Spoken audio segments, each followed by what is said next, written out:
बढ़ रहा है, उसको लेके क्या कहना है? आज गोहाना में भी श्रमकारों से मीटिंग हुई है, तो क्या आश्वासन दिया है इनको? अभी मेरी एसपी साहब से बात हुई है, लोगों के बीच में ही बैठ के।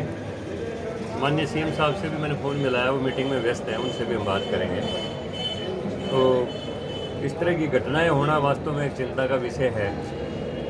व्यापारी का अपने आप को असुरक्षित महसूस करना या किसी का भी अपने आप को असुरक्षित महसूस करना, ये एक कानून और व्यवस्था की जो गड़बड़ है वो एक चिंता का विषय है। लेकिन मैं इतना ही कह सकता हूँ कि इसमें मेरी डीजीपी साहब से भी कल बात हुई थी, तो वो भी गंभीर हैं इस विषय में, और मुख्यमंत्री जी भी गंभीर हैं, और बहुत जल्दी ही इस क्राइम के ऊपर कंट्रोल करने के लिए कि विशेष व्यवस्था सरकार की तरफ से विशेष स्टेप उठाए जाएंगे, और इस किस्म के आपराधिक तत्व जिनका हौसला बुलंद होता जा रहा है उसके ऊपर अंकुश लगाने के लिए विशेष सार्थक कदम उठाए जाएंगे, ऐसा मैं आपको क्या मानते हैं? ग्राफ बढ़ा है, क्राइम ग्राफ बढ़ा है, क्या मानते हैं पिछले 6 महीने में क्राइम ग्राफ बढ़ा है? हाँ, ये मानते हैं जैसे घटनाएं सामने आ रही हैं कि क्राइम बढ़ा है। आज भी गोहाना के अंदर आज भी वारदात हुई है, मर्डर हुआ है। रोहतक के अंदर भी हुआ है, पिछले दिनों 4-5 आदमी मारे गए।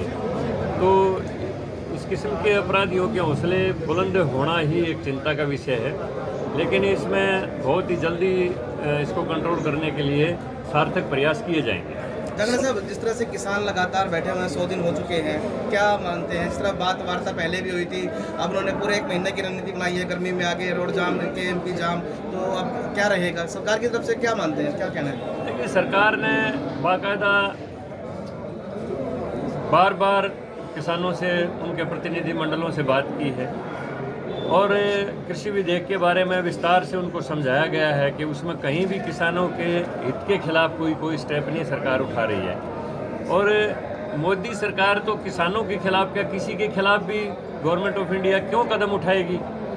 तो लेकिन इस किसान आंदोलन में राजनीति घुसी हुई है। ये किसान आंदोलन की बजाय कांग्रेस आंदोलन ज़्यादा हो गया है, इसमें उनका इंटरेस्ट ज़्यादा है, और आम किसान तो इस बात को समझने लग गया है। वहाँ पर भीड़ कम हो गई है और वो लगातार इससे अपना किनारा करने लग रहे हैं। लेकिन जो तथाकथित जो नेता लोग हैं, जिनकी अपने निहित स्वार्थ इसके साथ जुड़े हुए होते हैं, जैसा प्रधानमंत्री जी ने जिनको अपने भाषण में कोट किया है, वो लोग समझते हुए भी समझने देना नहीं चाहते।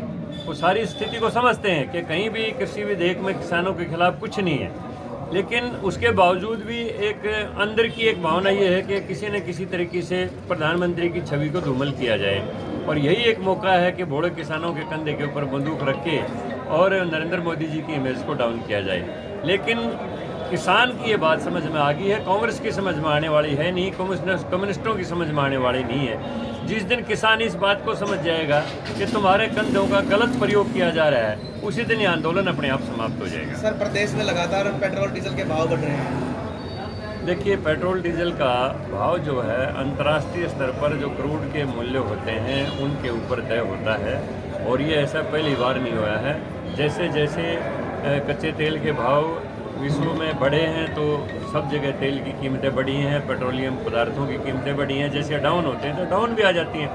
पहले भी 80-82 तक पेट्रोल जा चुका है, उसके बाद डाउन भी आ चुका है। तो ये एक निरंतर प्रक्रिया है, ये वर्ल्ड लेवल के ऊपर इसका भाव डिसाइड होता है। ये कोई एक इंडिया की रसोई गैस का भी यही हाल है। रसोई गैस भी लगातार 25 रुपये 200 रुपये बढ़ाई गई है। आज हमारे सामने सबसे बड़ी जो चुनौती थी, देश की अर्थव्यवस्था को हमने स्टेबल रखना था।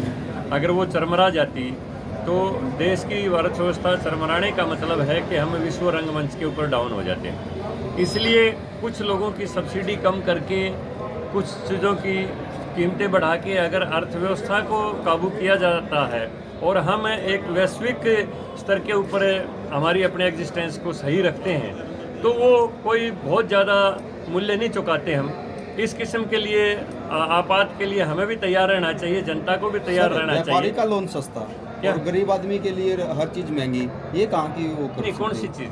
नहीं, व्यापारी के लिए लोन सस्ता किया कुछ दिन पहले सरकार ने, उनको लोन दिया जा रहा है, लेकिन निचले स्तर पर महंगाई की जा रही है। लोन का जहाँ तक मामला है, लोन तो कहाँ से करेगा? लोन तो गरीब आदमी के लिए भी सस्ता है। लोन तो अगर आप, जो हमारे किसान भाई बैठे हैं, और उसका 24% ब्याज था, और 5,000 रुपये नगद देते थे, 5,000 का खाद दे देते थे, और एक किस्त भी टूट जाती तो किसान को पकड़ के तहसील के हवालात में बंद कर दिया करते थे।